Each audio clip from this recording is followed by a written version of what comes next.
Bueno, pues iniciamos la sesión de la tarde, periodos y entornos críticos en acogimiento. ¿Por qué? Va a introducir Jesús Palacios.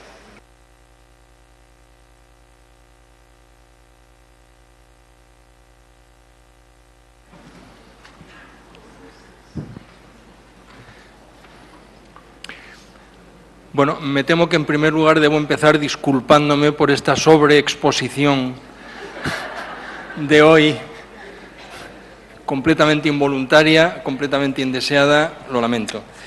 En realidad mi papel esta tarde es presentar a gente amiga y como es gente amiga, recordarles amablemente con mis cartelitos que, en fin, que su tiempo está a punto de terminar y cosas por el estilo, y eventualmente dar palabras y fomentar un poco. Espero que tengamos un poco más de tiempo. Yo creo que todos debemos disculparnos porque al final ha quedado menos tiempo para preguntas aquí en directo. Luego en los pasillos es verdad que continuamos respondiendo a cosas, ¿no? Pero es verdad que ha quedado menos tiempo para daros la palabra y ojalá que esta tarde tengáis más oportunidad de hacerlo. Yo creo que una de las ventajas que estamos teniendo en esta edición de este fantástico congreso es que las jornadas, los bloques temáticos van teniendo mucha coherencia. Es decir, yo creo que ayer hubo mucha coherencia en las intervenciones, en el conjunto de intervenciones de mañana, coherencia temática me refiero, en el conjunto de intervenciones de la mañana y de la tarde. Creo que esta mañana ha habido mucha coherencia temática en el conjunto de intervenciones que se han planteado también, y me parece que lo mismo va a ocurrir esta tarde. Hay un paraguas común, hay una temática común para todas las intervenciones de la tarde, que son periodos, situaciones críticas en acogimiento, y un poco por qué, cómo, qué hacer, etcétera, etcétera. Creo que en acogimiento familiar efectivamente hay situaciones críticas, momentos críticos, lugares críticos, espacios críticos. A muy pocos de nosotros nos pueden caber dudas de que la escuela es uno de ellos y que uno de los retos a los que hay que hacer frente en el día a día del acogimiento familiar tiene que ver con los temas escolares, que son en parte los temas académicos, en parte los temas no académicos, y que llevan buena parte del día a día de la vida de los niños y niñas que están en acogimiento familiar, y alrededor de ello de acogedoras y acogedores también de una manera importante. Entonces vamos a empezar por ahí, por los temas escolares, por los temas de educación escolar. La segunda parte de la tarde, yo creo que también súper importante, súper interesante, va a tener que ver con temas de prevención y, de manera muy destacada, con el tema de la gestión de las crisis y con el tema de las rupturas, de los fracasos, del afrontamiento.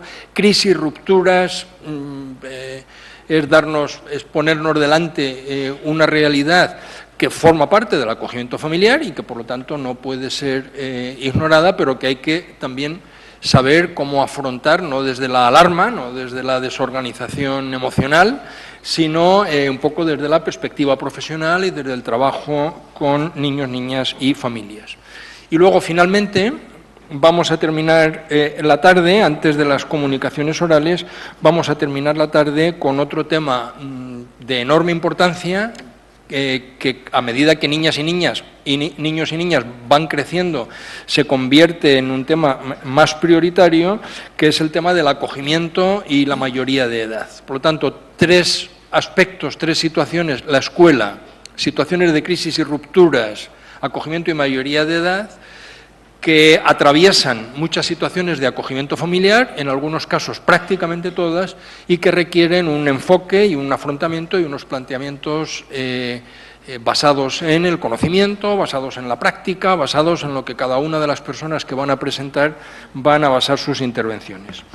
Para comenzar la tarde, tenemos la suerte, y yo tengo en particular la suerte, de presentar a las dos personas que van a intervenir. En primer lugar, Teresa Díaz Tártalo. Teresa es profesora en la Universidad CEU San Pablo, en concreto en el Instituto de Estudios de la Familia. No hace mucho tiempo que terminó una estupenda tesis doctoral sobre temas que tienen que ver con identidad, con pertenencia. Es además madre acogedora y, por lo tanto, tiene la doble perspectiva de la persona que se interesa por la temática más desde el estudio, desde el análisis, desde la generación de conocimiento y la asimilación de conocimiento, sino también desde el punto de vista más experiencial. Ella va a hablar en primer lugar y, en segundo lugar, y ya hago la presentación de los dos de una tacada, os presento también a mi compañero de universidad y colega de hace ya mucho tiempo, Jesús Jiménez Morago, que lleva mucho tiempo trabajando en temas de acogimiento familiar, que está liderando una investigación longitudinal en temas de acogimiento familiar que estoy seguro que tendrá datos tan interesantes que no habrá más remedio que dedicarle un espacio en esta sala dentro de un par de años, en el siguiente congreso, pero que hoy nos va a hablar de una temática de la cual se ha ocupado muy activamente, que es la temática de acogimiento y escuela, acogimiento y educación escolar. Así es que, sin más, agradeciendo de nuevo vuestra presencia y vuestra fidelidad al sillón, ahí al asiento que cada uno cogió ayer por la mañana y que mantiene y que está defendiendo firmemente a lo largo de estos 2 días y medio para que nadie se lo quite. Agradeciendo de nuevo vuestra presencia, empiezo dando la palabra con muchísimo gusto y dándole una cálida bienvenida a Teresa Díaz Tártalo.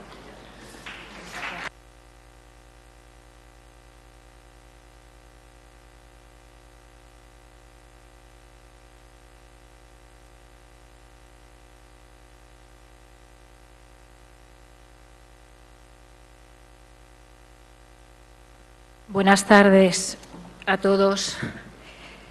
Siento ser la que habla justo después de la comida. Espero no ser muy pesada. Lo primero de todo, quiero dar las gracias a SEAF.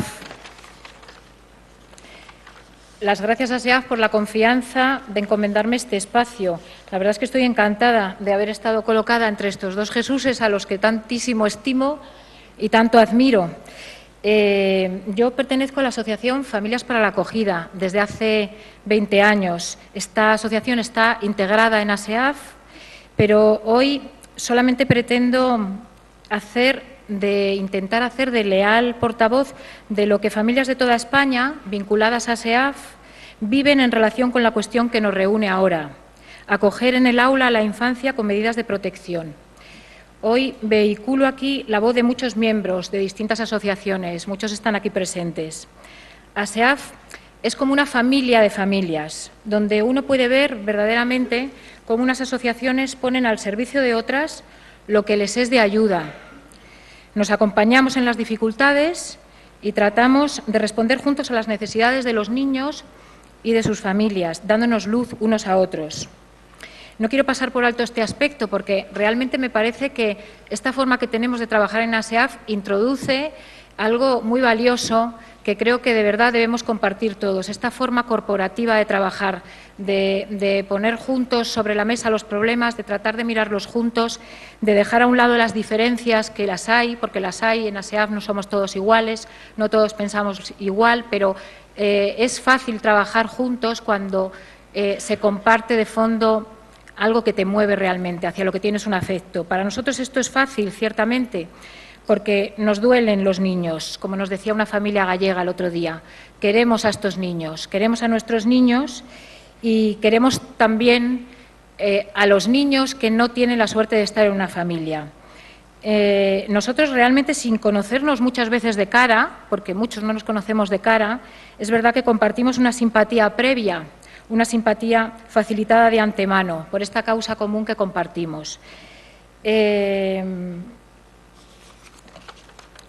Yo solo voy a tratar, como decía, de hacer de megáfono de lo que estas familias viven y echaros a todos un envite para que nos ayudéis, a todos los que estáis escuchando, para que nos ayudéis a dar pasos. Nosotros, las familias, necesitamos vuestra ayuda. Sin la ayuda de todos los que formamos parte del sistema, de todos los que formáis parte de este sistema, no podemos dar pasos.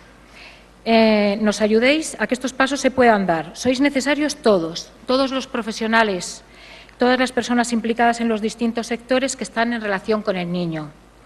Voy a hacer una primera parte menos bonita, le decía antes ahí a Pedro Elías, una parte que no me apetece mucho hacer, porque parece que las familias de acogida a veces solo cogemos el micrófono para quejarnos. Y tengo mucho interés en insistir en que no es esta la visión que quiero dar. Yo voy a hacer ahora una primera parte en la que voy a contar cosas que nos han trasladado a SEAF familias de distintas asociaciones, pero me parece importantísimo deciros de corazón que para nosotros, las familias, prevalece sin duda alguna lo positivo. Prevalece muchísimo la experiencia de que acoger es una preciosidad, de que estamos agradecidos y encantados de poder hacer esta experiencia y que si ahora hacemos este repaso de algunas cosas que no funcionan, de verdad lo hacemos con un deseo de que las cosas mejoren, de que mejoren no para nosotros, que mejoren para nuestros niños. Entonces, os pido de verdad que deis crédito a esto que os digo. Para nosotros prevalece sin duda alguna lo positivo. Jesús va a hablar muchísimo más de cómo ayudar a los niños en su vida escolar y por eso yo voy a hacer esta otra parte, ¿no? Voy a exponeros primero lo que muchas veces tiene que vivir una familia para conseguir que su niño entre en el aula. Para poder matricular a un niño tenemos dos posibilidades. Una, que no es muy común, y es que podamos matricularlo en el periodo ordinario. En el periodo en el que todo el mundo matricula a sus niños. Cuando a nosotros nos dan un niño en acogimiento, llega ese gozoso día en el que nos dan un niño, junto con el niño nos dais un montón de papeles que nos van a tener ocupados los siguientes días, tanto en el ámbito sanitario como en el empadronamiento, en fin, todas estas cosas. No os voy a aburrir, yo voy a lo del aula. Entre todos esos papeles que nos dais un papel que no es así, ni para perdonar la chapuza de cómo está puesto, pero también decir un poco que todos nosotros hacemos este trabajo, los de ASEAF, al salir de trabajar por las tardes. Entonces, lo hacemos 9 personas que me parece ya un milagro que podamos estar aquí celebrando este congreso, porque realmente es un esfuerzo ímprobo el que se hace y entonces hacemos las cosas como podemos, ¿no? Bueno, nos dais un papel así, más o menos así, no están los membretes, pero es un formato similar de unas comunidades a otras, en el que lo que nos venís a decir, y además sabemos que lo decís porque pensáis que así debe ser, ¿no? Que no está en vuestra mano, que con este papel no podamos hacer mucho, pero en este papel nosotros recibimos el mensaje de que tenemos reservadas unas plazas para alumnos con desventaja social en el centro sostenido con fondos públicos elegidos, en este caso pone por la acogedora, de conformidad con lo dispuesto en esta resolución. Actualmente, el papel que se hace va firmado por la secretaria de la Comisión de Tutela, aparece otro reglamento más, aparte de este, pero, en definitiva, el mensaje que recibimos es que tenemos esas plazas de disposición especial para poder meter a nuestros hijos en el colegio que nos parece más adecuado para ellos. Cuando nosotros, de todas maneras, vamos a pedir plaza en el colegio, nos dicen que no, que tenemos que ir a pedir plaza como todo hijo de vecino, como es lógico.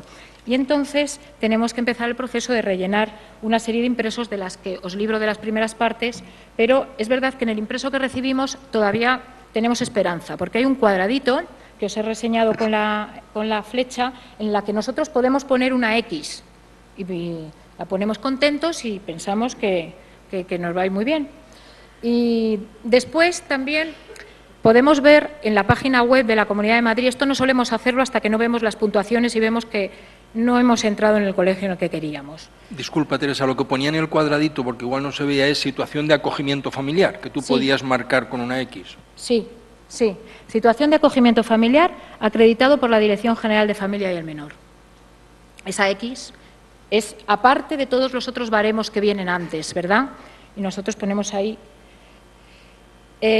Bueno, la verdad es que el anexo de las normas, que igual tampoco veis mucho, pero solamente por haceros un repaso, ahí nosotros, bueno, como veis en este baremo, pues sale que tengamos hermanos matriculados en el centro, el domicilio familiar, la renta anual, la existencia de discapacidad, la situación de familia numerosa, la condición de antiguo alumno, otras circunstancias. Yo he tenido la suerte de ir a un colegio donde este punto de libre disposición, el colegio había decidido otorgarlo a las familias que tenían hijos acogidos, quizá porque era un colegio en el que había mucha gente con hijos acogidos. Se había contagiado en el colegio lo de tener los hijos acogidos, pero eso te daba un punto, ¿no?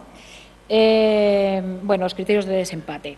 Es decir, en ese baremo no se contempla. Nosotros no puntuamos, no tenemos puntos por esto. Cuando cuando ha acabado el proceso de admisión, nosotros vamos a ver qué puntuación hemos tenido y, como podéis comprobar aquí, tampoco hay ninguna que coincida con esto, ninguna, porque la única, que es la de abajo, como os decía, es un punto en el caso de que el centro haya decidido usar el criterio de niño en acogida para darte ese punto de libre disposición, que es bastante excepcional. Creo que también este es un trabajo que podemos hacer, invitar a nuestros colegios a que ese punto lo den para esto, pero claro, hay 8.000 colectivos más animando a los colegios a que den ese punto para otras causas, ¿no? Pero bueno, eso es una cosa que quizá también nos podamos plantear, pero yo creo que con esa guerra hacemos poco, ¿no? Bueno, cuando todo esto ha terminado, porque claro, tened en cuenta que nosotros nos encontramos con niños que no suelen venir a primero de infantil, encontramos todos los colegios ya llenos. Los niños llenan los colegios en primero de infantil y luego tienes que tener la suerte de que haya una plaza en el nivel que tú necesitas. De forma que muchas veces ya ves, cuando salen las vacantes, que en esos colegios no había plaza. Aún así, tú te empoderizas con ese papel que tienes y piensas que vas a poder tener acceso a esa plaza de libre disposición por esta cuestión de dificultad, de urgencia social, ¿no? Como queráis llamarlo. Cuando es el proceso extraordinario, realmente tú puedes ir directamente a pedir la plaza, pero los colegios están igualmente llenos. Por lo general tienes que escoger en los colegios en los que hay vacantes, con lo cual realmente elegir no podemos elegir. Así es que lo que te queda es esta situación. Esta es una foto real enviada por una familia a las 8 de la mañana en una comisión de escolarización de Madrid. Esta es una cola antes de abrir, porque estos centros cuando abren, como la cola es tan grande, dan unos números, de forma que tú tienes que estar allí cuando reparten el número y tener la suerte de que te toque el número. Para eso no puedes ir a las 9 que abren, tienes que ir a las 8 de la mañana y esperar ese número, esperar esta fila y bueno, pues cuando llegas allí ves las posibilidades que te ofrecen de los colegios vacantes. Esto que parece un poco surrealista, os aseguro que es así, nos lo transmiten las familias. Las listas de vacantes solamente ponen el nombre del colegio, de forma que tú tienes que irte a este punto con tu móvil cargado de batería y de datos, porque si quieres saber qué colegios, dónde están los colegios que están vacantes, tienes que mirarlo allí mismo, porque no ponen la dirección del colegio. Os doy fe, no ponen la dirección del colegio. Tú tienes que buscar dónde está ese colegio. Y además, si vas a pedir plaza para ese colegio, te gustaría saber, entonces vas antes a preguntar al colegio, ¿vale? A todo esto te tienes que ir moviendo de la fila, crearte tus estratagemas para que no se te pase el número. En el colegio, por lo general, no te invitan con excesivo entusiasmo a que pidas la plaza, porque ya vas sobre una cota llena, ¿no? Esto lo comentaba una familia de Magale. Si conseguimos que haya un decreto en el que se fuerza a los colegios, ¿qué conseguimos metiendo a nuestro niño allí a la fuerza? ¿Qué conseguimos? En fin, no tiene una fácil solución.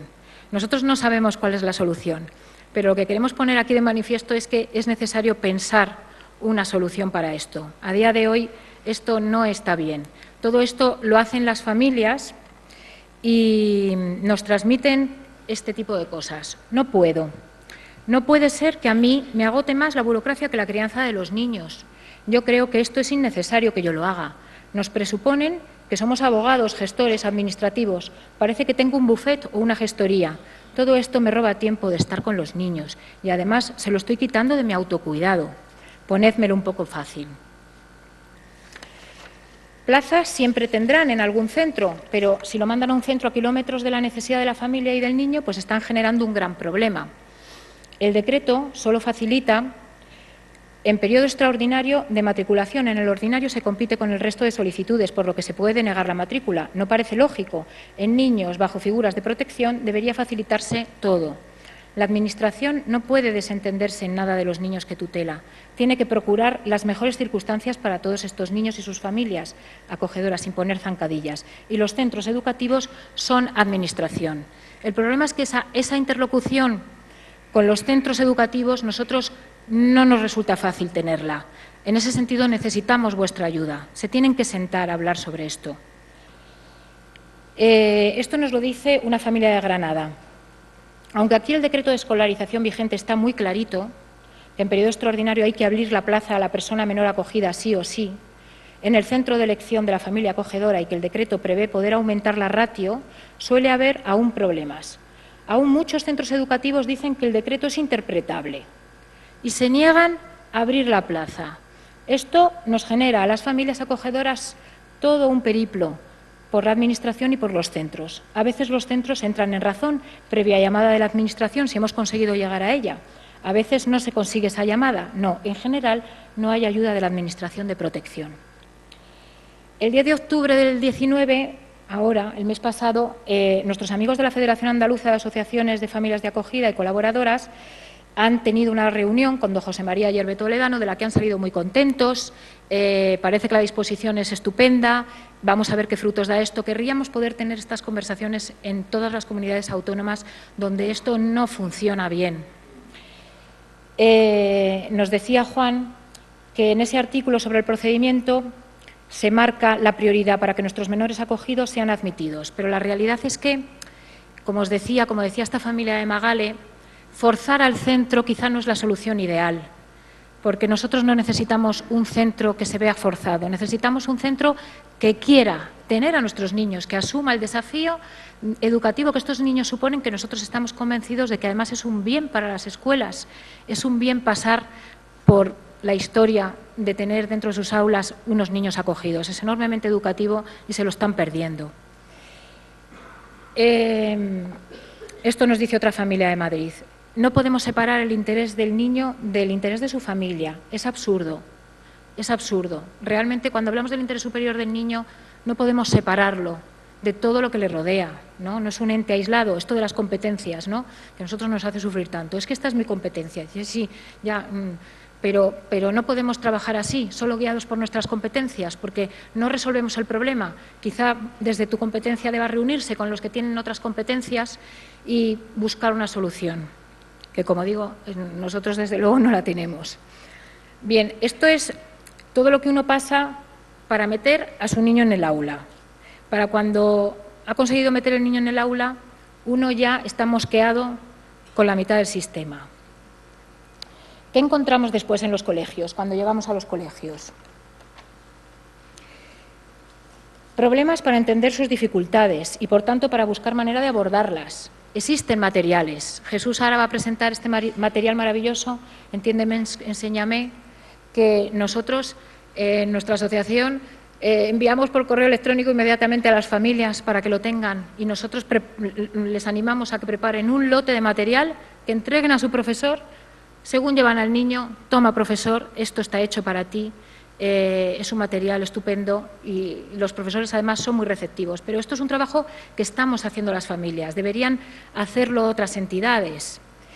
Esos materiales están, dice una familia andaluza, están generados por la Administración para los profesionales de la educación y están colgados en Internet, pero como puede estar colgada cualquier otra cosa. En su día se presentó, se promocionó, se mandó a las direcciones de los centros y fin. Estos materiales hay que darlos a conocer a las familias. Nosotros nos encontramos con muchísimas familias que llevan años sufriendo y que no tienen noticia de la existencia de estos materiales.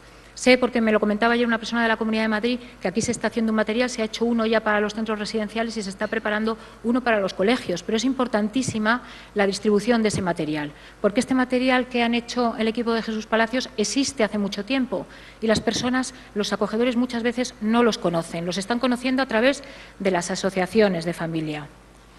Insisto en que este tono de queja no es el tono que querríamos transmitir. Nosotros estamos contentos de esta aventura. Paso por este papel un poco contra mi voluntad. Nosotros estamos felices de esto. Lo transmito de nuevo, porque me parece que a veces, si no, parece que solo decimos cosas reivindicativas y difíciles, ¿no? Nos cuentan nuestros amigos de Magale que ellos hacen constantemente cursos de formación a través de Aguintzari, que está Alberto Rodríguez, ha estado participando en el Congreso, no sé si ahora está aquí. Es decir, hay ya cursos preparados para los docentes. Se pueden dar, animemos a que se den, hagamos posible que estos cursos fluyan. Aquí en Madrid hemos hecho el invierno pasado un curso en colaboración con el CRIF de las acacias de formación para los profesores.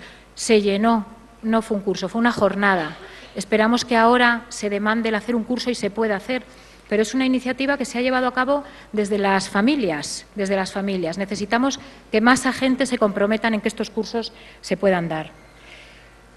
Es importante, nos dicen nuestros amigos de Magale, de Navarra, hablar con los tutores, animarles a que en el aula cada niño hable de su familia, que se pueda contemplar a su familia como normal, que entre en el lenguaje, que se aborde, si es posible, en septiembre, porque así el niño se siente con un descanso grande, porque siempre le cuesta sacar el tema. En la sección de acogimiento de Navarra, cada vez es más frecuente que el técnico del niño acuda a ver al tutor para hablar del niño. La reunión entre profesionales ayuda mucho y facilita el comprender la situación y el abordarla mejor. Somos conscientes de que en muchas comunidades los técnicos esto ya es lo que os falta, ¿no? Tener que ir a hablar con el tutor del niño. No sabemos cómo, pero habría que tener formas para ser más operativos con esto, ¿no?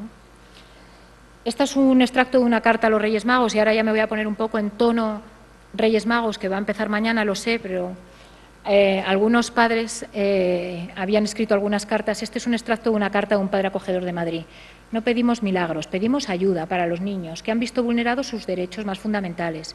Pedimos facilidades en las relaciones con la Administración. Pedimos un hombro donde a veces llorar para seguir creciendo. Pero para que esto pase tenéis que cambiar los corazones de nuestros dirigentes. Desde Granada nos dicen que entiendan que nuestros niños tienen bloqueos emocionales enormes, que el acceso a ellos, a los niños, es dificultoso. Nuestros niños muchas veces no hablan, rompen las cosas con las manos, pierden todo, no saben nunca dónde tienen nada, hasta pierden los zapatos. Parece mentira, pero pierden los zapatos. Es difícil acceder a ellos.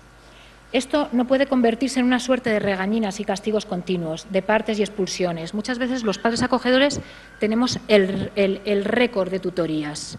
Vamos a tutorías tantas veces que nos lo dicen los profesores, ¿no? Tienes el récord. Y es cuando los profesores se preocupan y nos hacen ir, ¿no? Pero realmente es muy empeñativo. Bien, para no generar en ellos más daños, para no generar respuestas que no son funcionales, porque les hacemos entrar en un círculo vicioso, en el círculo vicioso del fracaso escolar, con mayores daños de los que ya tenían. Y muchas veces esto no es justo, porque además no responde a sus capacidades y a sus potencialidades. Muchos de nuestros niños no tienen serios problemas de aprendizaje, algunos sí, pero otros no. Otros necesitan ser felices en el colegio, ¿no? Decía un día José Ángel Jiménez Alvira, que ahora veo ahí a Pedro Elías, que su niño lo que necesitaba era ser feliz, ¿no? Que con que aprobara el patio él estaba contento, con que aprobara el patio el padre se daba por satisfecho, ¿no? Muchas veces hay una atención exclusiva en los colegios. Tiene X años, este es su curso, este es su contenido. Tenemos que cambiar esta mentalidad. Bueno, esta es una familia que nos dice que después de 12 años realmente piensa que la escuela no está preparada. Muchos niños dicen en el colegio que son adoptados, porque explicar que son acogidos les complica la vida.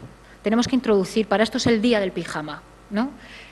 Para que se haga visible esta figura, para que los niños entiendan qué es, sea visible y sea más fácil, les sea más fácil a ellos decir qué es el acogimiento. También se está haciendo en ASEAF un proyecto para intentar que la cuestión del acogimiento entre en los libros de texto. Os pedimos que os suméis a este intento. Nos parece muy importante que se hagan trabajos que permitan ese éxito seguro de nuestros niños, que nuestros niños puedan venir contentos con que alguna vez han hecho algo bien, ¿no? Necesitamos profesores que se arriesguen con ellos, que apuesten por ellos, que les hagan sentirse capaces de todo, ¿no? Cuando nuestros niños salen por la puerta, yo por lo menos así lo hago con el mío, tengo un espejo al lado de la puerta de salida de casa todas las mañanas, por eso me gusta estar por la mañana cuando sale, no siempre puedo. Yo le hago que se mire al espejo, digo, pero qué guapo eres el más guapo, ¿lo ves? Y él se mira y dice, sí, Además, realmente yo creo que es el más guapo, ¿no? Es verdad. Le da un beso a una foto que tiene de su madre biológica con su hermana, con la hermanita que tiene, le da un beso a la foto, que es una foto que permite levantarla y darle un beso, y así, sabiendo que es el más guapo, se va al colegio. Nuestros niños necesitan salir empoderados de casa y que esto no caiga nada más entrar por el aula. Muchas veces la figura que tienen el profesor, como les exige y ellos no son capaces de dar, se convierte en una persona que ellos no estiman. Si la persona que les enseña no es una persona que ellos estiman, no pueden aprender absolutamente nada. Es importante que convenzamos a los colegios de que es más importante que la profesora se haga estimar. Me voy a ir saltando cosas para que no me tenga que regañar Jesús. Nosotros en Familias para la Acogida nos buscamos a nosotros mismos cursos de formación. Traemos personas que saben y nos damos a nosotros mismos cursos, y hay una persona que viene de vez en cuando que nos contaba un día en un curso que a ella, un niño le expresaba que tenía dentro como una pelota. Tengo dentro una pelota, no me deja estar quieto, se mueve constantemente y yo no puedo estar quieto. La escuela muchas veces está preparada para niños que son capaces de estarse quietos. Esta profesional nos decía cómo le enseñaba a la profesora a empatizar con esto, a que le dijera al niño: yo sí veo esa pelota que tienes. ¿Ah, sí, la ves? Nos decía que la profesora le contestaba. Sí, yo la veo, yo la veo. Vamos a intentar que esa pelota que tú tienes no se mueva tanto. Hay que empatizar con estos niños. ¿Cómo van a ser capaces de estarse quietos? Cuando nosotros no estamos serenos, no somos capaces de aprender. Para poder aprender necesitamos estar serenos. Ayudar a que el niño esté sereno es condición sine qua non para que el niño avance en el colegio. La estabilidad, ¿no? No hacerle sentirse medido. Entendemos todos que la escuela es un lugar donde hay que medir a los niños, pero que la medida no sea el único criterio, que el rendimiento académico no sea el fundamental criterio por el que se mira a los niños. Siento el corazón vacío, le decía una niña a su profesora. Siento el corazón vacío, una niña de la que evaluaban: algo le pasa, parece que no está presente. Y cuando la hacían hablar decía: tengo el corazón vacío. Nuestros niños muchas veces son geniales para explicar lo que les pasa. Si les damos un espacio, nos dan muchos indicios de lo que les está pasando.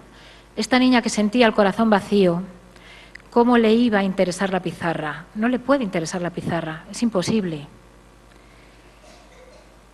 Nos contaba también esta persona que ella invitaba a los profesores a que entraran en una dinámica de este tipo. Yo sé que le estoy haciendo una carta a los Reyes Magos, al sistema, ¿no?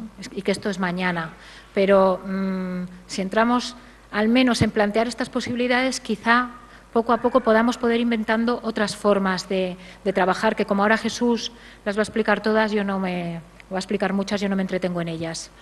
Esta persona nos invitaba a que invitáramos a nuestros profesores a hacer cosas de este tipo. Perdona.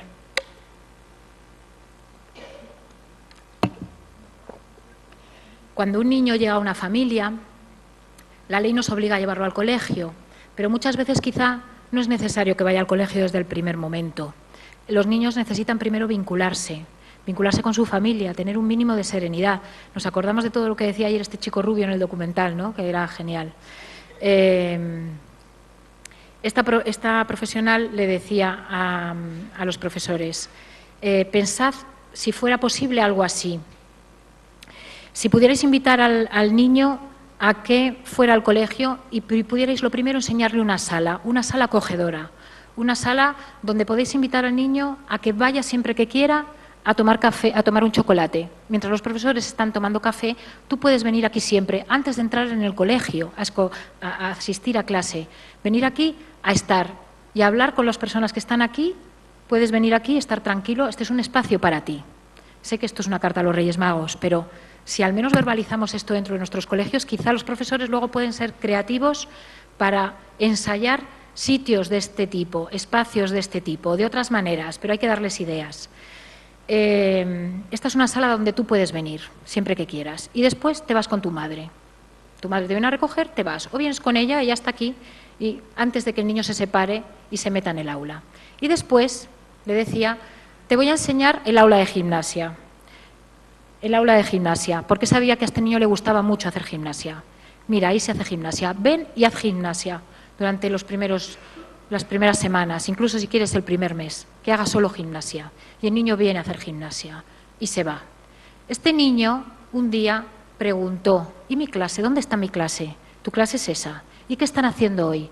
Están haciendo dibujo artístico. Ah, yo podría pasar dentro del aula. Le han dado tiempo a este niño, le han permitido que surja su necesidad, le han dado el espacio de que él pida, ¿no? De que él dé ese paso adelante. Ya sé que estoy diciendo cosas que son muy difíciles a veces de llevar a cabo, pero tenemos que dar ideas en este sentido. Estos niños muchas veces son un genio en las ideas que ellos mismos tienen. Sí.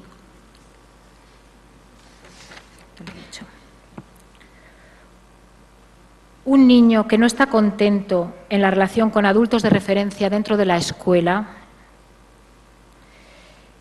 no puede tener el deseo de aprender.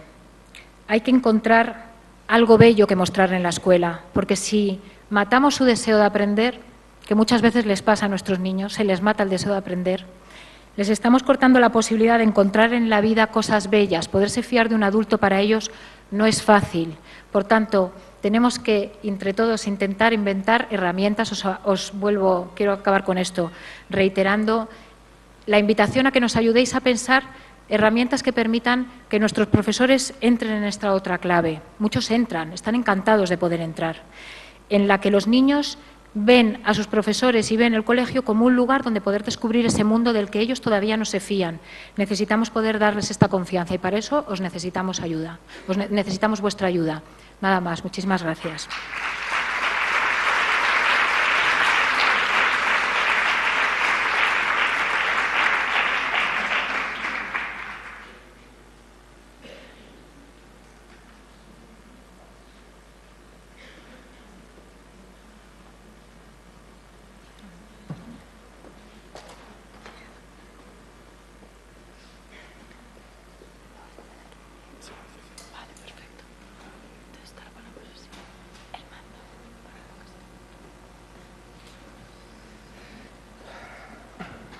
Buenas tardes.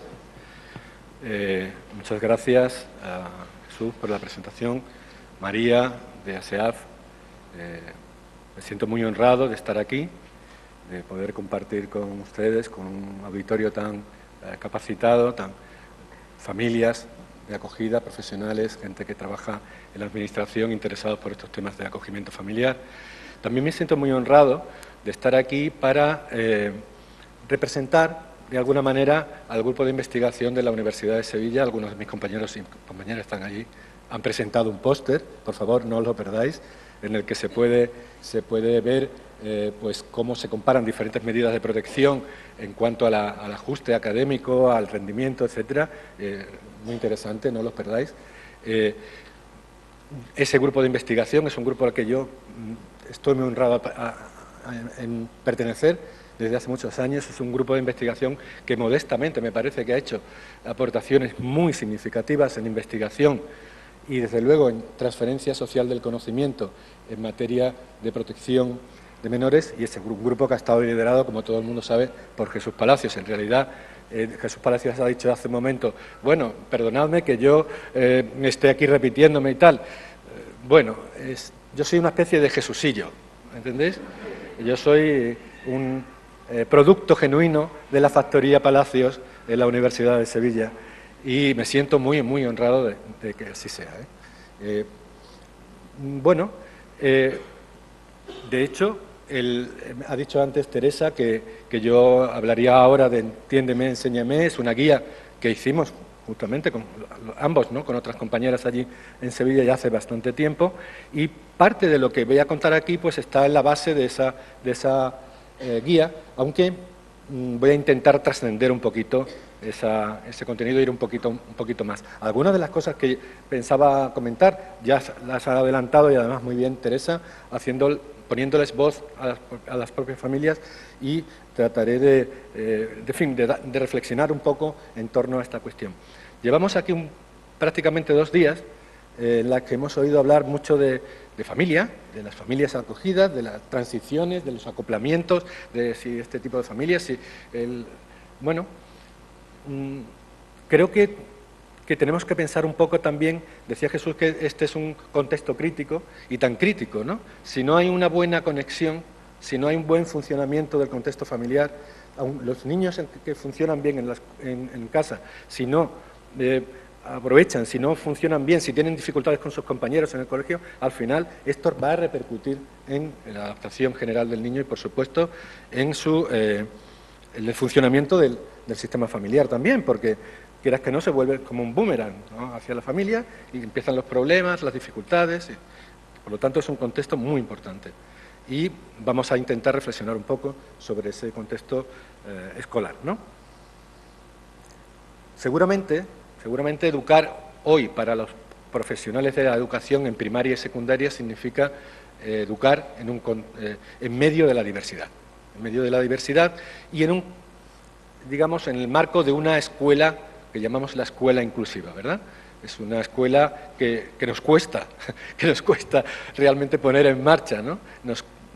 Tenemos planes de inclusión para necesidades especiales, niños, pero en este ámbito nuestro todavía parece que no ha llegado la inclusión. Incluso lo que tú estabas comentando de las matrículas, dificultades, ¿no?, de entrar en el diálogo tan complejo que hay para incorporar a los niños en la escuela, ¿no?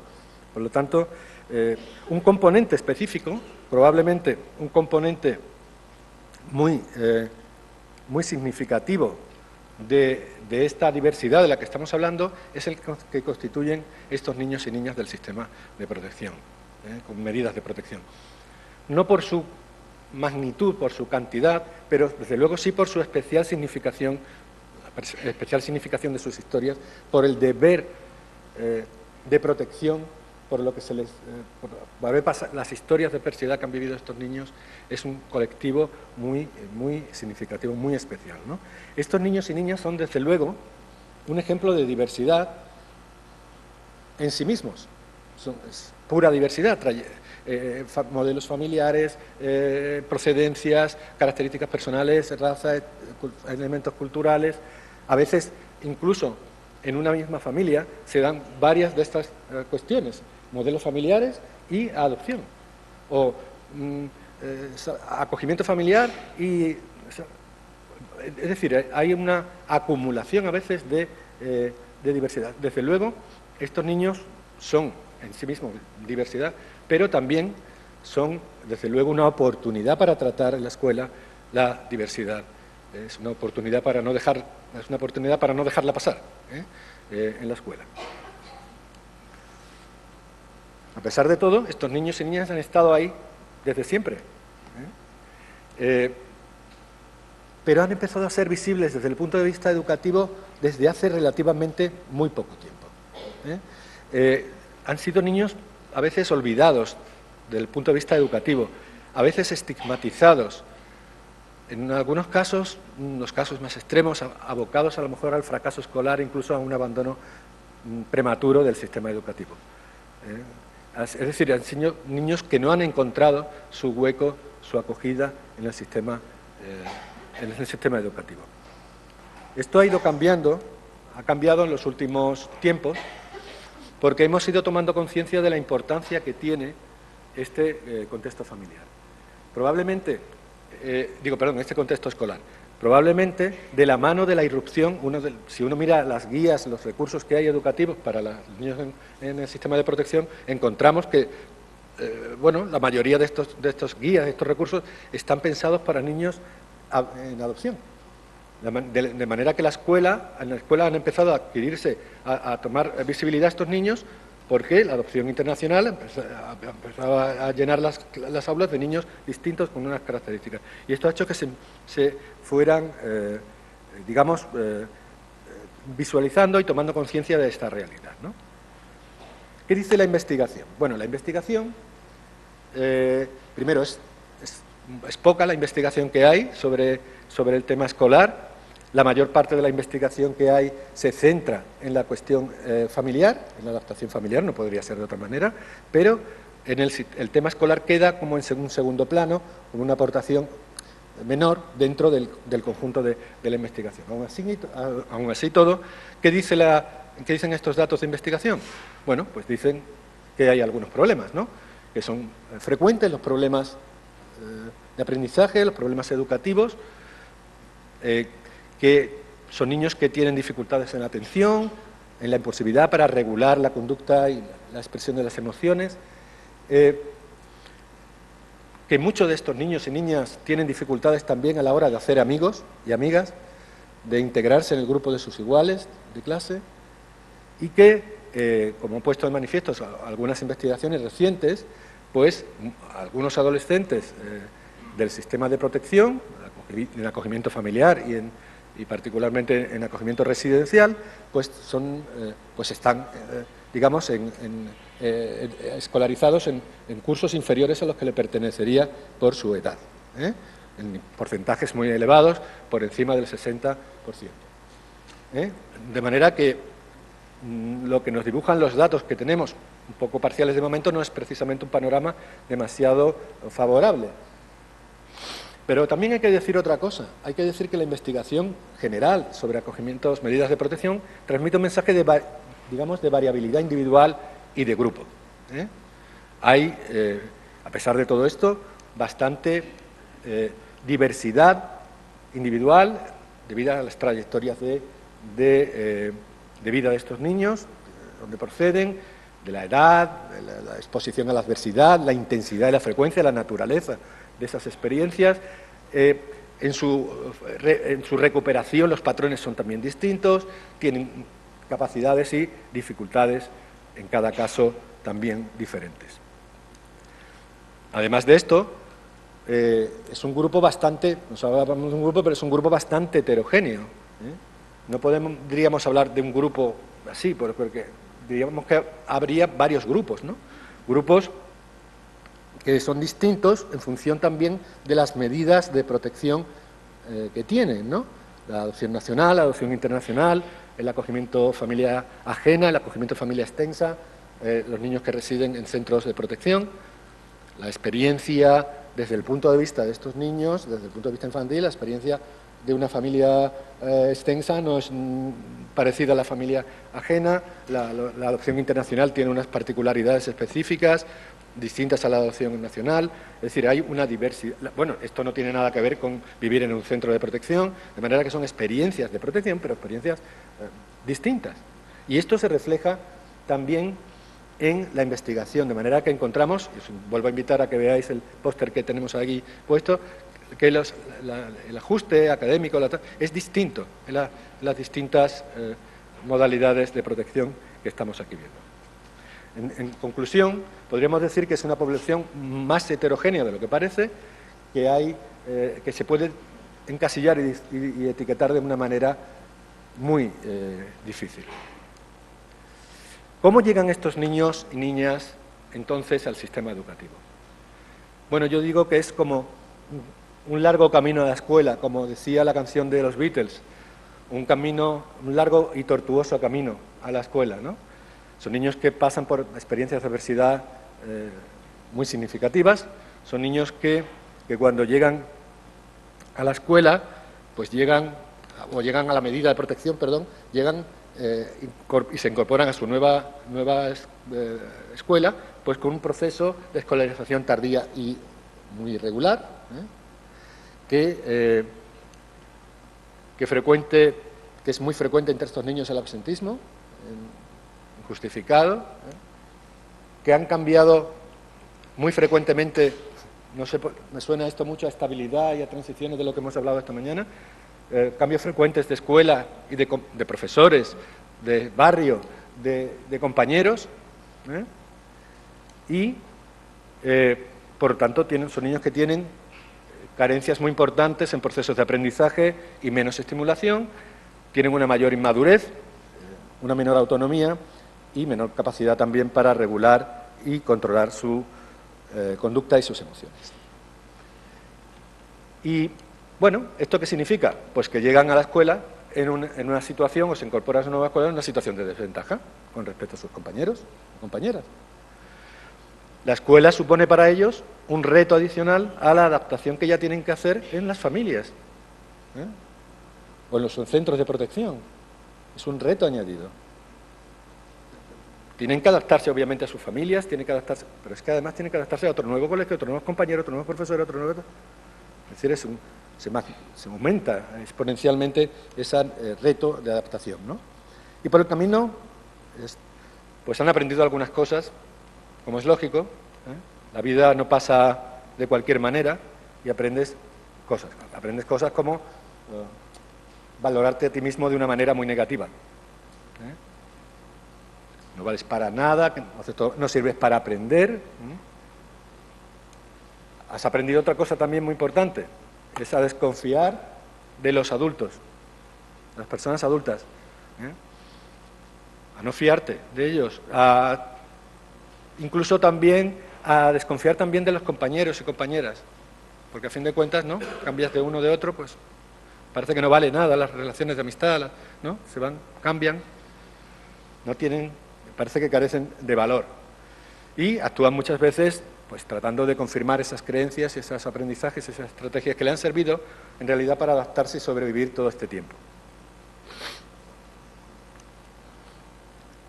Hemos hablado de escuela inclusiva, pero, claro, escuela inclusiva, pero a Dios rogando y con el mazo dando, ¿sabes? Escuela inclusiva, pero ¿qué le pide cuando llega? Vamos, si tienes la suerte de encontrar plaza en el colegio, que te admitan y tal, ¿qué te encuentras? Bueno, pues que se tiene que incorporar en principio al grupo de edad que le corresponde, porque para eso la escuela funciona con ese sistema y eso tiene que ser tanto en el aspecto curricular como en el aspecto social, de sus relaciones con iguales. Y tiene que aprender las cosas al mismo ritmo que los demás. Y eso que tienen menos recursos y deben emplear más tiempo, menos recursos cognitivos y estrategias de aprendizaje, y les cuesta más tiempo aprender y hacer las cosas en comparación a sus compañeros. Por supuesto, la escuela le pide a estos niños que manejen las herramientas básicas del escolar, ¿no? Como, por ejemplo, pues, la atención focalizada, el lenguaje abstracto, la planificación, el razonamiento, mantener el esfuerzo, la motivación. Y, por supuesto, les pide unas dosis básicas de estabilidad emocional, sin la que no es posible hacer los deberes. ¿Cuál sería la respuesta inclusiva desde la escuela? La respuesta inclusiva de la escuela es sencillamente mirar a los niños, aceptar esa realidad, aceptarlos como son, sencillamente, con sus limitaciones, pero también con sus capacidades, con sus fortalezas, con su fragilidad, pero con su deseo de superación también. Por lo tanto, lo primero es deconstruir la función principal de la escuela. Y deconstruir la función principal de la escuela significa que en vez de enseñarles cosas, le enseñemos, digamos, a desaprender. ¿A desaprender qué? A desaprender las estrategias negativas, a la desconfianza de los adultos, a tener un autoconcepto tan negativo, ¿vale? Tienes que desaprender eso. Tienes que sustituirlo, Tienes que sustituir por otra cosa.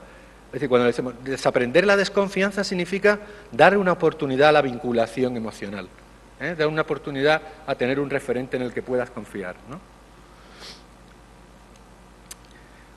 Por lo tanto, la escuela además tiene que adaptarse a estos niños. Esa es la clave de la escuela inclusiva.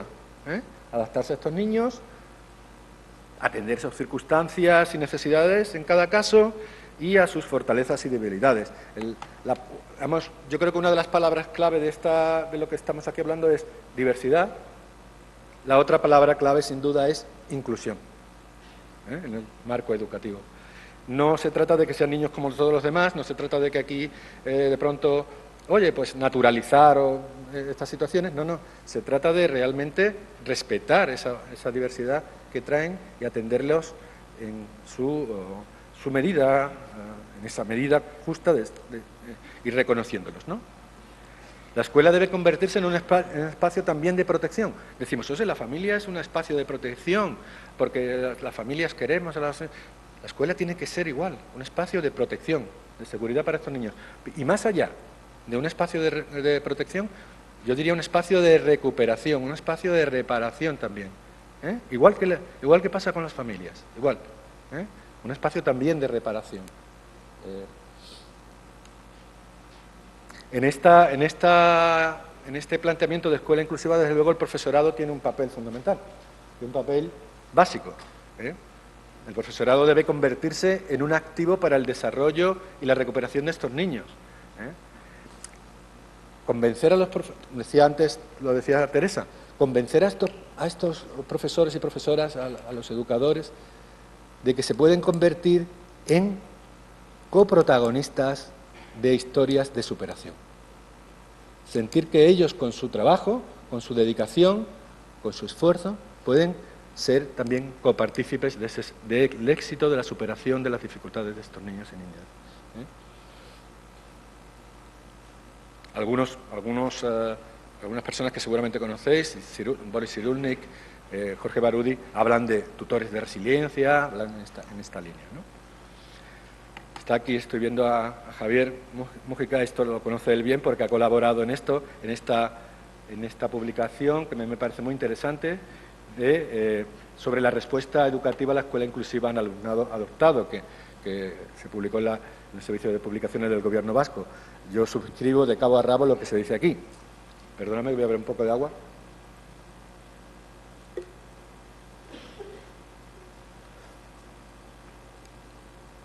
Los niños, digamos que la escuela debe ir más allá del currículum escolar para convertirse en un espacio de protección, un espacio de seguridad emocional y de éxito, como ha dicho también Teresa. En primer lugar, un ambiente seguro, un ambiente libre de estereotipos, de discriminación, de humillaciones, de motes, de historias, ¿vale? Un lugar en donde los niños se sientan a gusto, ¿no? Un lugar, un ambiente acogedor de aceptación real de cómo son y con sus fragilidades, con sus potencialidades, sin querer modificarlos, aceptándolos como son. Un lugar de protección para todos los niños y niñas. La escuela es un lugar de protección para todos los niños y niñas, pero desde luego para estos niños que tienen un historial de adversidad es crítica la protección. Por lo tanto, en la escuela debemos garantizar sí o sí esa protección con todas sus consecuencias, ¿no? Un lugar también de apoyo a sus necesidades académicas, por supuesto, de aprendizaje, pero también a sus necesidades emocionales. Un lugar sensible a sus necesidades emocionales. Para aprender, estos niños tienen que crear ese vínculo, esa confianza. Por lo tanto, también sensible a esto.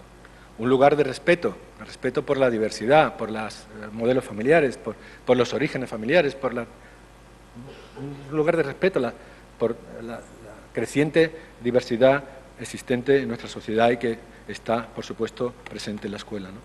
Y un lugar que ofrezca la posibilidad a estos niños de vínculos positivos y de seguridad emocional, particularmente donde los profesorados, los tutores, tienen un papel muy relevante, muy especial, ¿no? Claro, ¿cómo podemos dar forma a esto? Esto sería muy... No sé si voy a tener tiempo, pero no quiero ir muy rápido, pero voy a ir desgranando algunas cuestiones que se pueden plantear. ¿Un cuarto de hora? Bueno, pues nada, iré rapidillo. Un plan de acogida. Plan de acogida. Las escuelas... A ver, hemos estado hablando aquí del acoplamiento familiar. Estuvimos los compañeros de Tarragona, ¿verdad? Hablando de que las familias, que si el acoplamiento... Igual, que lo que estamos diciendo es que se haga lo mismo. Un acoplamiento, ¿sabes? Los niños vienen de un colegio, dejan unos amigos, ahora venga otro y ahora... ¿Qué pasa, no? Esto... ¿Cómo es? ¿Así llego y me meto en la clase? No.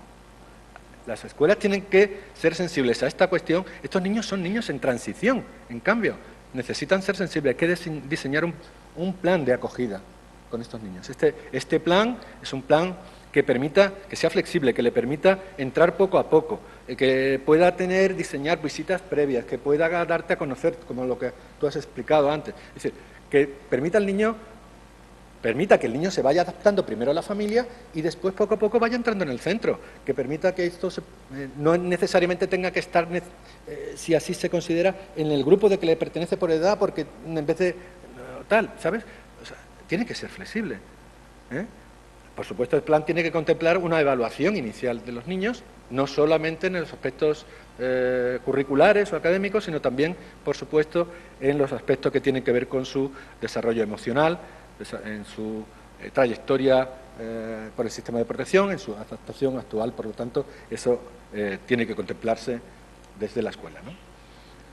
Bueno, no digo nada sobre este segundo punto porque ya está más claro, no puede ser.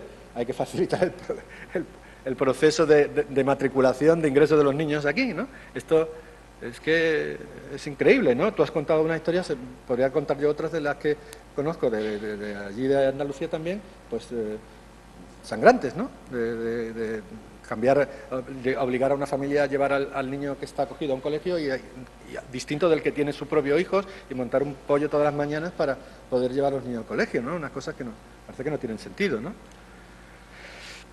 Desde luego hay que facilitar la información y la colaboración, ¿eh?, entre las familias y los centros. Esta información no siempre se tiene toda la información que se necesita. A veces hay que tener mucho cuidado con la confidencialidad. La regla ya la conocéis, solamente dar información que sea estrictamente necesaria para el trabajo educativo con el niño o la niña, claro.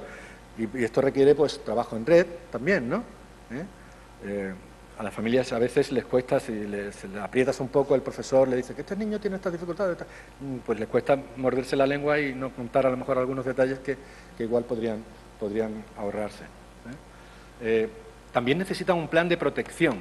Hemos dicho un plan de acogida, pero un plan de protección. Hay que ir a ser militante en esto, ¿eh? No puede haber acosos, provocaciones. Estos niños son muy vulnerables. A la primera de que te metes te saltan y, bueno, pues en esto hay que ser radicales también. Y no basta con, oye, yo vigilo. No, hay que pensar un poco la estrategia que debemos seguir. Y esto no solamente en el aula, en todos los espacios educativos, en el patio, en el comedor, en los traslados del colegio. Por lo tanto, esto tiene que estar también presente. Bueno, necesitamos un sistema de evaluación, como dice ahí, adecuado y justo para estos niños y niñas, ¿no? Esto ejemplifica lo que trato de decir, ¿no? Necesitamos un sistema de evaluación que sea sensible al punto de partida de estos niños, que sea sensible a los esfuerzos que hacen por mejorar, por progresar, que, por supuesto, se diversifique un poco la evaluación con diferentes técnicas, con exámenes, ejercicios, trabajos, exposiciones orales, que siga un sistema de evaluación continua que permita valorar a los niños, valorarlo por los pequeños avances que van teniendo, que sea sensible a esto. Por lo tanto, necesitamos que sea sensible al punto de partida y a los esfuerzos que hacen. No hemos dicho que vienen con un problema, desventaja a la escuela. ¿Qué quieres? ¿Meterle ahí a cañón? No, hay que ser un poco sensible también en este aspecto. La escuela inclusiva se lo tiene que plantear.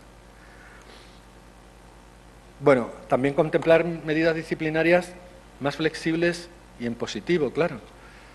Si cuando un niño se comporta un chico se comporta disruptivamente o regresivamente en clase, la respuesta es, digamos, una disciplina, digamos, coercitiva, una expulsión afuera, tal, bueno, le estamos, digamos, transmitiendo un mensaje que el niño conoce muy bien, que es el mensaje del rechazo, el mensaje de la exclusión. Por lo tanto, este no es un mensaje que necesite conocer el niño, que volver a aprender en la escuela, no necesita esto. Por lo tanto, pues sistemas disciplinarios un poco más flexibles, un poco más sensibles también, probablemente teniendo en cuenta un poco más creativamente, teniendo en cuenta la reparación, A la hora de poner las normas hay que ser claro, a la hora de recordarlas muy pesado, hay que ser firmes, pero no perder el control, en fin, te ponen a prueba también los niños, ¿eh? Entonces, este sistema, aquí es necesario desarrollar algunas competencias específicas en materia disciplinaria. Necesitan, por supuesto, profesorado necesita sensibilización, información en estos temas y aumentar la sensibilidad del profesorado ante estas situaciones. Va a ser difícil, ya lo digo. Integración, otra de las cosas que cuando pensamos en el nivel del centro, pensamos en el nivel del aula, una de las cuestiones importantes es cuidar la integración de estos niños, el ingreso de estos niños en el centro. Y tiene que ser progresivo, como hemos dicho, con instrumentos adecuados, parecidos a los que estaban comentando nuestros compañeros antes, valorando la diversidad y haciendo un seguimiento de integración social. Debemos crear para estos niños un espacio de estabilidad y seguridad, porque los cambios no lo llevan muy bien, ¿eh? Tenemos que hacer actividades que permitan avanzar, no actividades que no sean capaces de hacer, situarnos, como decía nuestro querido Vygotsky, en la zona de desarrollo próximo, muy cerquita, donde ellos sí pueden, cosas que pueden hacer, no plantearles actividades que no alcancen a comprender. Estos niños necesitan, sin duda, muchos de estos niños, no todos, necesitan más refuerzo, más apoyo, más experiencias positivas de éxito, sin duda, ¿eh? Una supervisión más cercana, tenerlos cerquita, aquí al lado, que les controlen un poco, que lo puedas parar un poquito antes de que se dispare, en fin, estar también más en ese aspecto, una supervisión más cercana, estrecha colaboración en el intercambio de información y también preparar las salidas cuando así sea necesario, ¿no? Nosotros pensamos que esto no es una cuestión de un profesor o una profesora, oye, que ha tenido, bueno, es muy bueno, ¿no? De un director de un centro en concreto, de la jefatura de estudios. No. Esto es una cuestión más amplia. Y creemos que lo que tenemos que aspirar a hacer, a crear con estos niños es un ecosistema de acogida que permita su protección y su recuperación. Este ecosistema de acogida debe poner énfasis en garantizar a los niños en el sistema de protección al menos 3 cuestiones. Reforzar las transiciones a la escuela. Igual que hablamos de la familia, también plantearnos esto seriamente. Ingreso progresivo, flexible, percepción amigable del contexto escolar, programación de entradas, salidas, es decir, reforzar las transiciones, porque es otro contexto de desarrollo, igual que en la familia. Otra de las cuestiones que creemos importantes a reforzar en este ecosistema es la permanencia en el sistema educativo, la estabilidad en el sistema educativo. Yo digo, hace falta enganchar a estos niños, engancharlos de verdad al sistema, ¿eh? No, a lo mejor no al mismo ritmo, no es un tren que tenga que ir al mismo ritmo que el de los demás vagones, pero engancharlos es fundamental. No podemos permitir que se descuelguen, ¿eh? No podemos, y por lo tanto aquí hay que prevenir el abandono real, es decir, niños que se descuelgan realmente del sistema natal, o el abandono simbólico, es decir, desconectar de la cuestión educativa y desaparecer. Y necesitamos también reforzar el éxito. El éxito hay que replanteárselo, ¿no? Con algunos de estos niños hay que decir, bueno, ¿qué consiste el éxito? Y, bueno, pues a lo mejor no es que saque tanta tal, sino, decía antes Teresa, yo me conformo con que apruebe el patio. Bueno, no sé, hay que replantearse el éxito. A lo mejor en unos niños podemos pedir una cosa, otros niños podemos pedir otra, y también reajustar nuestras expectativas, ¿eh? También reajustar nuestras expectativas. Bueno, aquí este ecosistema, pues hay diferentes actores, individuales, familiares, de grupos, como veis aquí, que interactúan y se influencian mutuamente. No es una cuestión, insisto, de un profesor, de una escuela, de un aula, no. Es una cuestión más general de la naturaleza, la fuerza y el sentido de estas influencias y de las sinergias resultantes. Se creará pues un ecosistema de acogida más o menos favorable a la adaptación y la incorporación del niño a la escuela. Lo voy a intentar representar muy rápidamente porque no tengo tiempo, lo voy a intentar pasar rápido, pero tenemos, bueno, a los niños, niñas ya lo hemos comentado.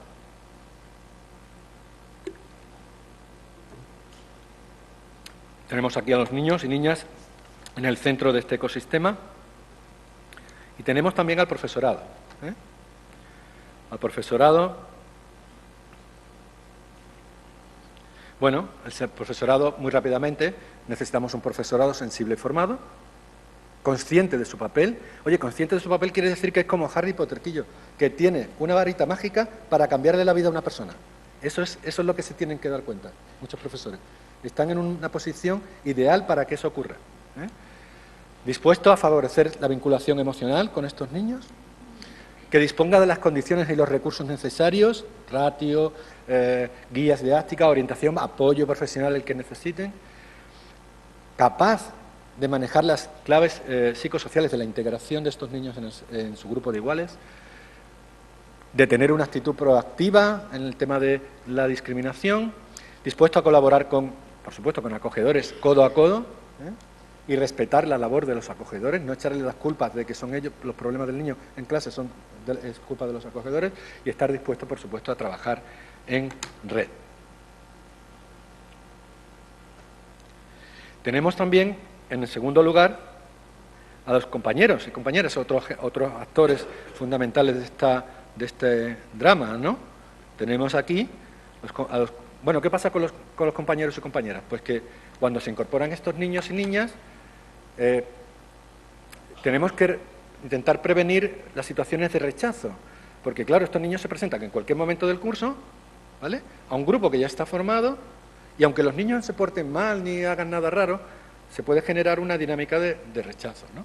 Y además estos niños, como todos nosotros, están en una sociedad, ven la televisión, están expuestos a mensajes de sus padres y tal, y en la cabeza de los niños hay una serie de ideas estereotipadas y tal, y representaciones sociales sobre qué le pasa con los niños del sistema de protección, qué pasa con los modelos familiares, qué pasa con todas las cosas. Por lo tanto, el trabajo de preparación con esto la preparación y el trabajo continuo con estos niños es esencial. Lo primero, bueno, pues trabajar sobre los mitos y falsas creencias sobre el origen étnico, medidas de protección, etcétera, que puedan tener estos niños y niñas. Lo segundo, implicación en las actividades de presentación, de bienvenida y despedida. Estos niños tienen que implicarse activamente. Tenemos que conseguir que los niños en las clases, cuando en ese proceso de transición, pues implicarlos en esas actividades, ¿no? No me puedo entretener, voy muy rápido. Y, por supuesto, también implicarlos en la protección de estos niños, ¿vale? Por ejemplo, con alumnado colaborador o mentor, y esto dentro y fuera del aula, en los diferentes espacios escolares. Volvemos un poco al ecosistema. Y tenemos aquí también a muchas más personas que están involucradas aquí. Vamos a ver muy rápidamente a familias y educadores. ¿Qué ocurre aquí? Bueno, pues que las familias también juegan un papel fundamental porque es un elemento más de esta ecuación, que tienen que estar dispuestos a colaborar sin recelos, con respeto, sin competir con los profesores, tienen que aprender a regular la información y mantener la confidencialidad adecuadamente, tienen que mantener contactos regulares y llevarse a casa actividades cuando es necesario, con cuidados, tampoco se trata de sobreexponer. Deben reajustar a lo mejor sus expectativas y sus exigencias a la realidad de estos niños y hay que ponerse, como dice un famoso entrenador de fútbol de un equipo madrileño, hay que ir partido a partido. Es decir, hay que aprender a ponerse metas a corto plazo, a medio y corto plazo, aprender a identificar pequeños avances y a valorarlos. Perdón. Ya es que me lo he cargado. Bueno, voy a ir. El siguiente nivel es que me he ido arriba, me he venido arriba y se me ha pasado. Un momento, por favor.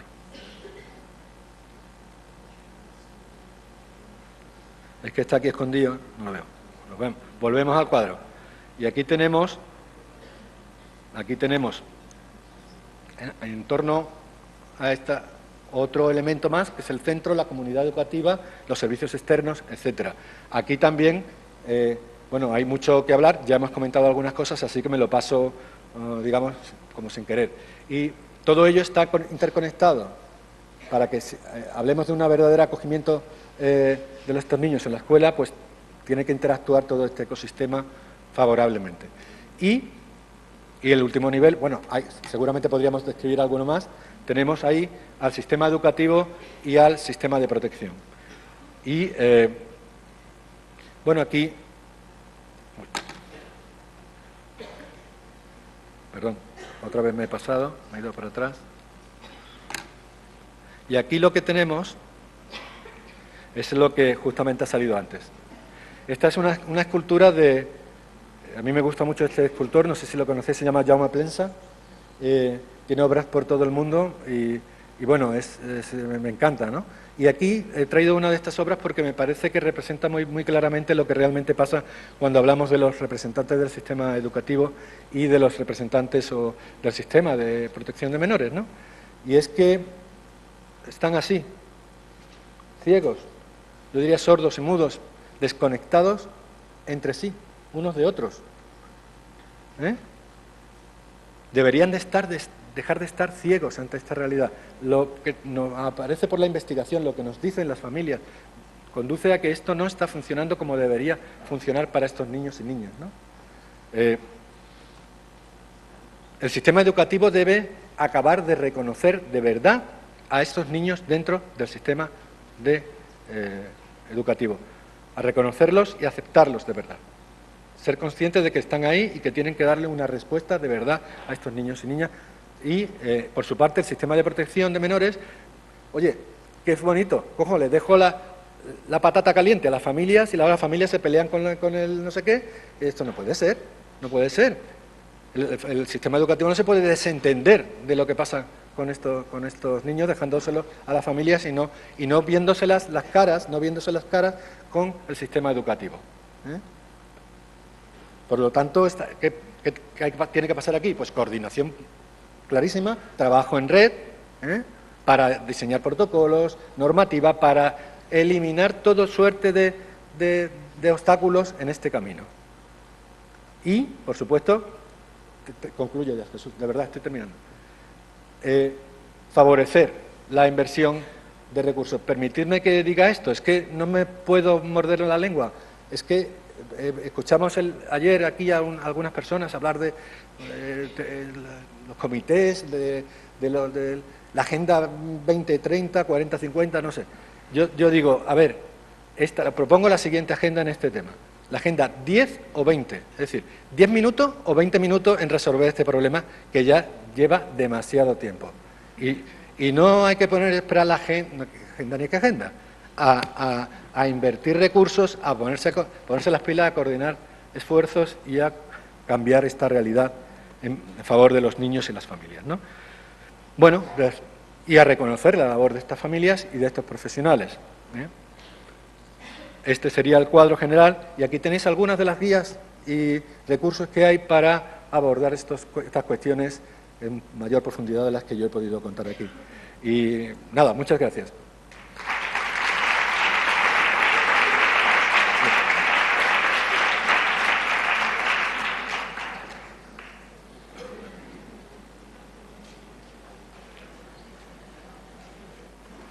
Muy bien, unos minutos rápidos por si hay alguna pregunta que queráis dirigir o algún comentario que queráis hacer a las intervenciones de Teresa y de Jesús, antes de dar paso al siguiente grupo de presentaciones.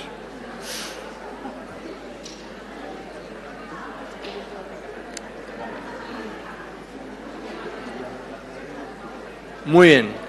Entendida. Ah, perdón, tú querías decir algo. Un segundo, por favor. Vale, muy bien. Hay dos. Empezamos. Disculpa, alguien había pedido por atrás. Ahora te llega. Hola, buenas tardes. Gracias por las dos ponencias, pero yo quería hacer una pregunta.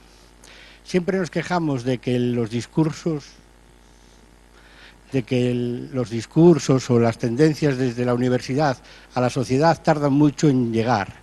Desde los estudios que hacéis en la universidad se tarda mucho en llegar a la sociedad. Pero yo no acabo de entender cómo este discurso de la inclusión, que nos lo hemos chupado ya desde hace muchos años, no acaba de llegar a la universidad. Es decir, ¿cómo es posible que desde la universidad no llegue a las universidades de educación esto? Porque no estudian nada de esto. Entonces, ¿cuál es la manera de hacerlo, por favor?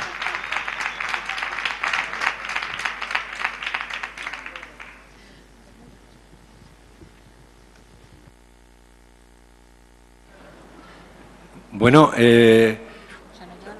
sí, ¿te refieres a eso? Que no llega a los alumnos de educación y tal. ¿Qué mensaje? Sí, a la formación del profesorado, ¿no? Sí, sí. Sí, sí, sí, sí. Sí, de acuerdo, sí, sí.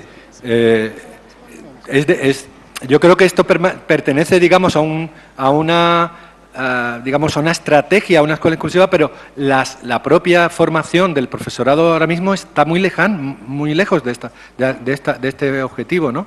Yo creo que el profesorado, digamos, tiene en la mente que tiene que ser la escuela inclusiva, que tiene que hacer, que es una herramienta para tal, pero claro, no tiene los recursos, la formación necesaria a veces para llevarla a cabo, ¿no? Algunas herramientas como el diseño universal de aprendizaje o otro tipo de cosas están ahí que no se dan, que no se trabajan en las facultades de educación, sí, entonces no puedo decirte otra cosa, es que es así.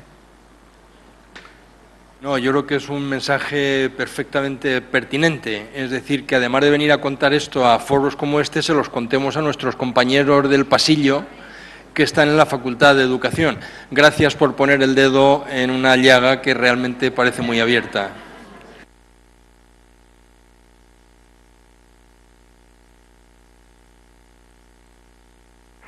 Antón, yo quiero decirte una cosa que observo con estupor desde hace 15 años que soy acogedora.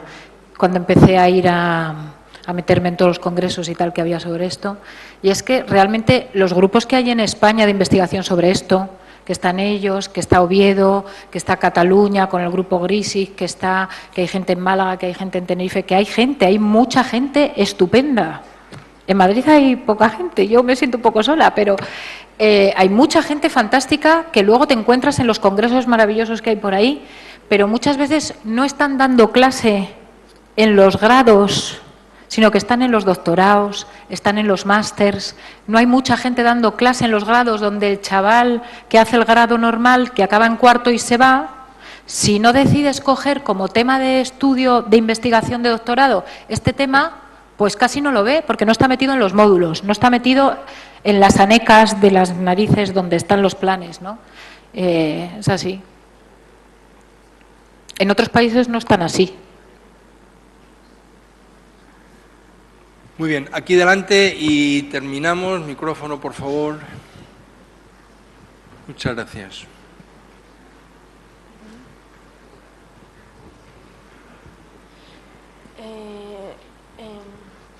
Buenas. Me ha parecido muy interesante tu intervención, ¿no? Pero sí que, cuando hemos hablado de la estabilidad que necesitan estos niños tanto en el colegio como en las familias, como por supuesto que sin eso, pues no, es muy difícil avanzar, ¿no? Pero también yo lo que he visto, bueno, como a nivel terapéutico, ¿no? Es la necesidad que tienen estos niños de estabilizar su sistema nervioso, ¿no? Y sería muy interesante que pudierais a lo mejor hablar sobre esto en algún momento, ¿no? Porque lo que yo he podido comprobar es que, o sea, lo que se ve es que que lo necesitan como el comer. Es que como no estabilices eso, es que es muy difícil todo lo demás. Y además hay niños que solamente necesitan eso. Hay otros que necesitan mucho más, ¿no? Que están más dañados por los motivos que sean, ¿no? Pero hay niños que solamente haciendo eso, pues se ve muchísimo cambio, ¿no? Entonces, eso no lo pueden hacer por sí solos y las familias acogedoras y adoptivas llegan a donde llegan, ¿no? Pero no llegan a eso tampoco. A veces en los colegios, pues bueno, sabemos cómo están los colegios ahora, ¿no? La poca formación que tienen y demás, ¿no? Pues entonces, pues que bueno, que sería interesante que en algún momento incorporarais todo, se incorporara todo ese aspecto, ¿no? Porque yo creo que es muy interesante y es interesante de conocer también. Naturalmente, Ya decía yo antes que hay mucha variabilidad dentro de estos niños, ¿no? Hay niños que casi no necesitan, se adaptan bien, y hay otros niños que están muy dañados. La adversidad a veces deja una huella realmente deletérea, ¿no? Realmente negativa, ¿no? Que puede afectar en algunos casos a su arquitectura neurológica, a sus aspectos. Claro, a estos niños la respuesta inclusiva es importante, pero desde luego lo que más importante es atender sus verdaderas necesidades. Y si esas necesidades trascienden el tema escolar y necesitan ayuda de otro tipo, tanto de familias especializadas o profesionalizadas, o familias terapéuticas, o otros recursos clínicos o de otro tipo, obviamente estos niños lo necesitan. Esto no puede ser de otra manera, ¿no? No nos hemos referido aquí, hemos hablado, digamos, de un niño medio, la mayoría de los niños, en realidad. La escuela tiene, no creo que nosotros tengamos que plantear un recurso específico dentro de la escuela para atender a estos niños, ¿eh? Yo creo que estos niños, con el arsenal, la caja de herramientas que tiene ya la escuela, ya tienen recursos suficientes para responder a la mayor parte de las circunstancias y necesidades que tienen estos niños. Pero aún así todo, probablemente habrá niños que necesiten una atención clínica, una atención específica, un tratamiento específico que va más allá de las cuestiones puramente educativas, ¿no? No conozco ninguna investigación concreta sobre este tema aquí en España, pero la investigación internacional muestra el riesgo y aprovecho la pregunta no para decir que valga para todos los casos en los que tú puedes estar pensando. Son niños que tienen el riesgo de una sobremedicación y que tienen el riesgo de una sobremedicación cuestionable, a veces innecesaria y con mucho efecto rebote. Por lo tanto, ayudémosle a estabilizar su sistema nervioso, pero por favor intentemos no sobremedicar, intentemos que eso sea estrictamente bajo un buen diagnóstico clínico y no medido a ojo y con medicación para la hiperactividad. Es decir, yo creo que cuando una familia recibe el certificado de idoneidad para el acogimiento familiar o la adopción, debe recibir simultáneamente, para ahorrar trámites, un certificado que diagnostica que su niño tiene síndrome de hiperactividad y problemas de atención. Ya está, ya hemos resuelto el trámite, ya está diagnosticado el niño, pero por favor que le den un papelito también diciendo que no lo mediquen, excepto si hay un diagnóstico médico que de una manera clara y de una manera fehaciente demuestra que algún tipo de medicación en algún momento puede resultarle adecuado. Son niños que tienen el riesgo, como digo, en España no conozco ninguna investigación, hay investigaciones que muestran que están inadecuadamente sobremedicados con ese tipo de medicación.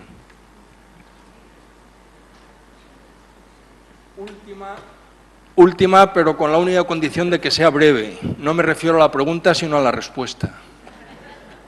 Es que le estamos quitando tiempo a la mesa siguiente y como moderador de esta me siento un poco incómodo.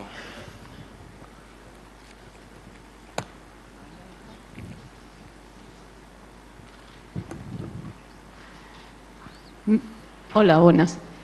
Soy madre de acogida y mi experiencia en el tema educativo es que, que por un lado, la educación, el ir al colegio, normaliza mucho para mí su realidad, porque todos los demás niños van al colegio, dentro de, a ver si me explico, dentro de los límites de que lógicamente tus expectativas tienen que ser adecuadas a la realidad del chaval en concreto, ¿no? De si ha vivido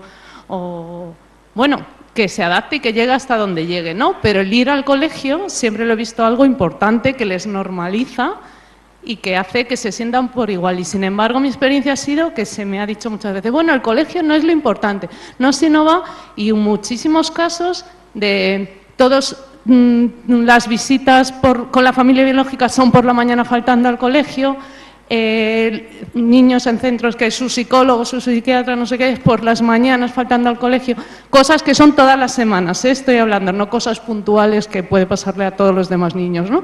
Cosas muy normales que al final hacen, no, es que es más importante esto otro que el colegio, pero al final, ahora estoy en el proceso con una chica que dice, está en residencia todavía, las primeras horas no voy, porque no me puedo levantar y los educadores al final me dejan, ¿no?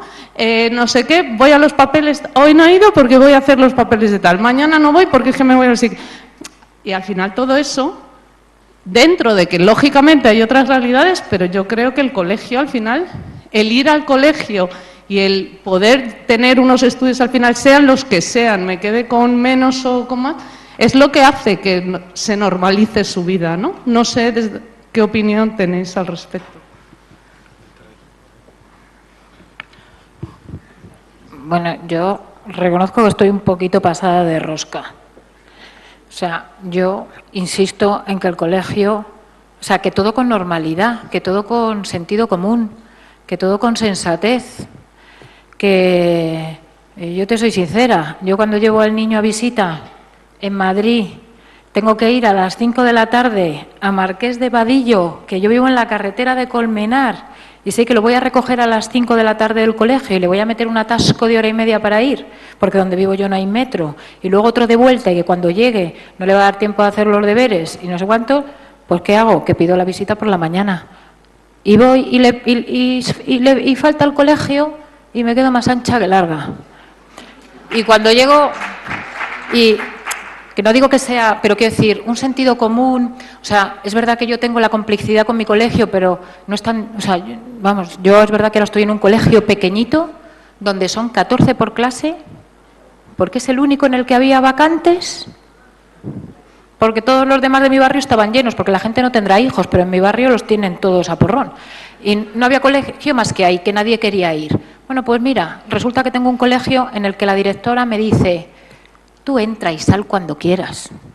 Tú no te preocupes, que si el niño entra más tarde, ya le digo yo a la profesora que yo creo que estas cosas con sentido común, con normalidad, o sea, que tenemos que velar por el bienestar de nuestros niños y que a veces no hay un patrón común de no saques al niño por la mañana o sácalo por la tarde, depende cómo sea tu vida, ¿no?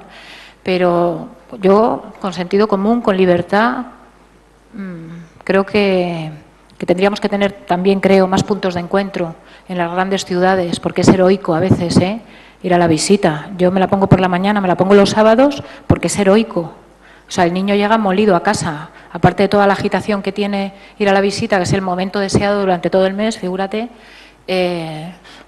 yo hago así y se lo cuento a mi técnico le parece muy bien. Todo con sentido común. Yo creo que no hay una norma fija, ¿no? No sé si... Bueno, muchas gracias. No os mováis de dónde estáis porque la siguiente sesión